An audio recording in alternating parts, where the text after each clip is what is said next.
Şimdi kahvaltıda sütçü. Dikkat edin bandaki bütün sütçü, arkadaş işte sütçü Kenan, sütçü Fevzi, sütçü 1, sütçü 2. Hep Evet, sütçü. evet. Niye sütçü? Niye direkt kahvaltıcı da ya da yemekçi değil de kahvaltıcı?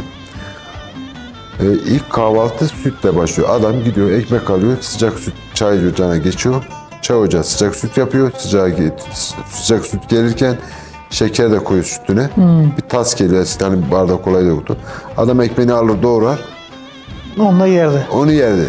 Bu kahvaltı. İşte sütçü buradan başlıyor. Ha, bak enteresan. Ondan sonra işte kavut, murta, böyle Eklemeler oldu. peynir, mekni. Şimdi ondan sonra ne oldu? Bu merkezdekiler için.